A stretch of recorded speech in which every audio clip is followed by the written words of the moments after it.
si quieres pasamos al tercer bloque. Entiendo que relaciones España con América Latina. Sí, bueno, creo que lo podemos además, como desgraciadamente no soy tan experto, no sé si, Edu, tú puedes encargarte de la actualidad de la cumbre VCLAC, porque yo no la he estado siguiendo, sinceramente, muy poco. Bueno, el No, tema de la cumbre todavía estábamos viendo algunas resoluciones, viendo algunas cuestiones que puedan ir saliendo, y la idea era preparar en los próximos días un directo específico sobre eso, tratando podemos algunas comentar, conclusiones. vale, pues podemos comentar unas claves y luego ya, Sí. pues, Bueno, creo que vale. quizá la clave más importante y la que más da lugar a debate es que continúa o se sigue estancando esa posibilidad de concretar un acuerdo entre el Mercosur y la Unión Europea, un acuerdo comercial, ¿no? Lo cual tiene todo el sentido del mundo, ¿no? Por eso que hemos explicado muchas veces que es que los acuerdos regionales de América Latina con otras economías, y en este caso podemos considerar a la Unión Europea en sí misma como una economía propia, son muy complicados por una cuestión muy básica, ¿no? Que es la divergencia ideológica que hay en el seno de los gobiernos latinoamericanos y los cambios permanentes que hay en el seno de los gobiernos latinoamericanos. No me quiero extender mucho porque hablaremos de esto en algún momento de forma mucho más detenida, pero bueno, básicamente siempre vais a estar escuchando noticias año tras año, tras año, tras año. Intentan llegar a un acuerdo comercial entre la Unión Europea y el Mercosur o la CELAC y no son capaces o se estanca. Bueno, esto tiene una explicación política. Si bien la Unión Europea es un corpus político y económico relativamente sólido, relativamente coherente a la interna, esto no pasa así con América Latina. En América Latina casi todos los países tienen políticas de bloques y se modifica radicalmente su perspectiva económica y su mirada con respecto a la Unión Europea y con respecto a América Latina cuando entra un gobierno o cuando entra otro. Pero se modifica radicalmente.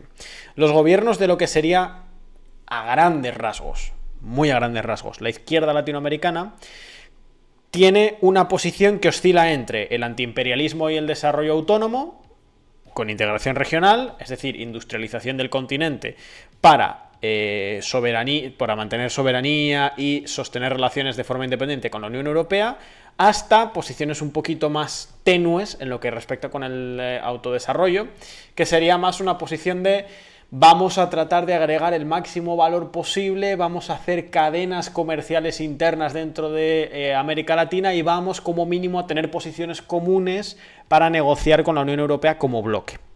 Bien, estos serían las posiciones de las izquierdas latinoamericanas, el rango de posiciones. Y luego, en las derechas latinoamericanas oscilan entre, o tienen mucho que ver generalmente con relaciones bilaterales, es decir, el propio país de forma individual con todo el continente europeo, con la Unión Europea o con países europeos, que siempre hay una desigualdad de poder económico en esa relación evidente, también mezclado con elementos de primarización de la economía, de exportación de materias primas. Estas son dos posiciones, claro, evidentemente imposibles de congeniar. Es decir, cuando tú en América Latina tienes gobiernos de izquierdas y derechas simultáneamente, es muy difícil que haya un acuerdo conjunto con la Unión Europea de la región, porque las diferencias internas dentro de América Latina son enormes. El único momento en el que, paradójicamente, se estuvo más cerca de este acuerdo, aunque ahí fue la Unión Europea quien puso bastantes trabas, fue cuando hubo una casi totalidad de gobiernos de izquierdas en América Latina, que sostenían una serie de posiciones latinoamericanistas, integracionistas, y que querían relacionarse con la Unión Europea, pero con la perspectiva del desarrollo interno integrado entre los distintos países, ¿no? Ahora mismo esa no es la situación. Tienes a países que aceptan la primarización de su economía y la exportación de materias primas y aceptan acuerdos comerciales con la Unión Europea que son, creo que se puede decir, que tienen que ver con el intercambio desigual en términos de economía política, y tienes al mismo tiempo gobiernos que de una u otra forma tienen en el horizonte el desarrollo industrial del continente americano y la integración del continente americano. Y entonces ahí es muy difícil, más allá de acuerdos específicos, de alguna serie de acuerdos puntuales que te pueda aceptar algún país necesitado de divisa, como puede ser el caso de Argentina, nunca vas a lograr un acuerdo a largo plazo, porque salvo que haya una totalidad de gobiernos de derechas en América Latina, que además se integren regionalmente, para lo cual hace falta que esos gobiernos duren varias legislaturas, porque si no, la integración no se hace en 2 años. El único contexto en el cual podría darse ese acuerdo a largo plazo entre la Unión Europea y Latinoamérica sería con una ristra larga de gobiernos de derechas en América Latina, sostenida en el tiempo, capaz de hacer una integración regional, que no sé si querrían, y que negociase en términos de primarización de la economía. O lo contrario, que hubiese una oleada sostenida en el tiempo de gobiernos de izquierdas en América Latina que constatasen definitivamente la integración regional con vías al desarrollo y ahí se empezase a negociar, pero seguirían siendo seguramente acuerdos de corto plazo, porque los países latinoamericanos no querrían en ese caso acuerdos de 30 años de primarización de la economía. Esa es un poco la cuestión. Me he salido un poco del tema, pero es importante como introducción para entender por qué son a veces difíciles las relaciones entre España y América Latina. Y antes de darte la palabra, le quiero volver a dar las gracias a ese donante anónimo, que no sabemos quién es, está sin nombre, pero que ha regalado otras 2 suscripciones a 2 personas que estaban viendo el directo y que ahora están suscritas y que esperemos, además, por cierto, que cuando se les acabe la suscripción de regalo quieran continuar. Recordad, ahora ya estamos apenas a 3 suscriptores para llegar a los 260. Vamos a ver si llegamos hoy, lo podemos celebrar, cumplimos el objetivo del día y perfecto, como ayer, que llegamos al objetivo 3 veces.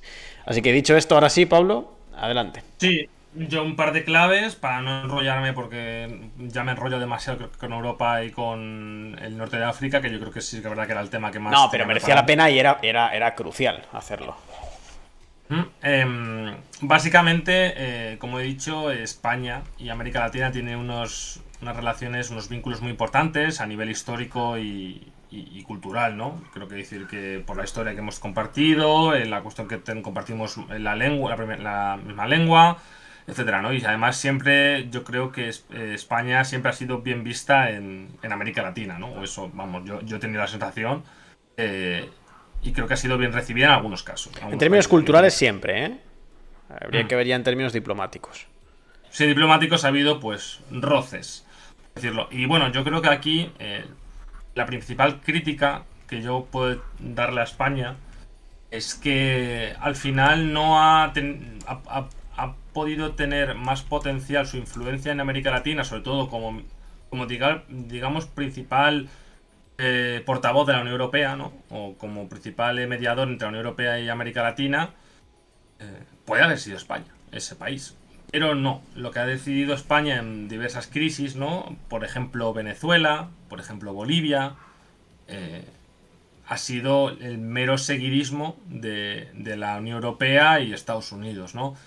Y yo creo que esa política ha fracasado, ¿no? Porque en Venezuela está Nicolás Maduro, en Bolivia, pues al final ganó el MAS, otra vez, después del golpe de Estado. Y quiero decir que España puede haber jugado un papel muy importante. Y eso yo creo que ahí la posición de España fue dañada considerablemente, yo creo. O sea, o la influencia de España, o digamos la imagen de España fue dañada, ¿no? Por ese alineamiento tan total, ¿no? Yo creo que España podría haber ejercido ya como más mediador, ¿no? Como lo he dicho antes, entre Argelia y Marruecos, ¿no? Yo creo que podría haber actuado en esa posición, ¿no? Pero bueno, porque también España tiene muchos intereses en América Latina, comerciales, económicos, energéticos, etcétera, ¿no? Y además, perdona que te interrumpa, es que en términos lógicos de pensamiento de las relaciones internacionales, con los conflictos civiles en América Latina, si hay un país en todo el planeta que tiene una predisposición natural a la mediación en esos conflictos, sería España. Porque es la puerta de entrada de Latinoamérica hacia Europa. Porque es el país hispanohablante. Porque es un país miembro de la Unión Europea, pero es un país soberano. O sea, tendría justamente España la capacidad diplomática, cultural y de influencia para mediar en esos conflictos. Y es lo que tú dices. Ha elegido la no intervención cuando no el apoyo tácito de las posiciones de la Unión Europea y Estados Unidos en América Latina. Recordemos, por cierto, que Pedro Sánchez amenazó al gobierno de Maduro con el reconocimiento de Guaidó, en lugar de sostener una posición de mediación en el conflicto, ni hablar con la posición del golpe de Estado en Bolivia. Habrá que ver, por ejemplo, ahora España no está tomando una posición muy clara en términos diplomáticos con la judicialización de las elecciones en Guatemala. Ha habido un posicionamiento de la Unión Europea, de la misión de observación electoral de la Unión Europea, pero no de España en términos de Estado. Eso está ocurriendo ahora mismo. Pero sí, perdona, que te he cortado. No, ya estará eso. Si es que no tengo nada más que decir. Bueno, sí, pues eso, que ha mantenido una posición de no... O sea, evidentemente los países latinoamericanos le exigen a España que no intervenga. En términos, pensemos las intervenciones en términos violentos o en términos de injerencia. Pero por supuesto España tenía el potencial, quizá el mayor potencial del mundo, de ser un actor mediador de los conflictos civiles en América Latina. Y ha habido muchos conflictos civiles en los que España podría haber jugado un papel muy importante. Y lo que hizo es lo que comenta Pablo, o la ignorancia del asunto, o evadir el asunto, o posicionarse con uno de los dos lados. En Venezuela, insisto, había seguidores internacionales, y lo reconozco, me incluyo, que pensaban que España podía llegar a, insisto, y aquí de nuevo no hay una valoración, hay una creencia de posibilidades. Pensaba que España iba a jugar un papel de mediador diplomático entre el gobierno de Nicolás Maduro y la oposición venezolana. Y lo que hicieron fue injerencismo político en Venezuela. Y creo que se pueden usar esos términos. Y sostenimiento de las posiciones defendidas por la Unión Europea y por Estados Unidos.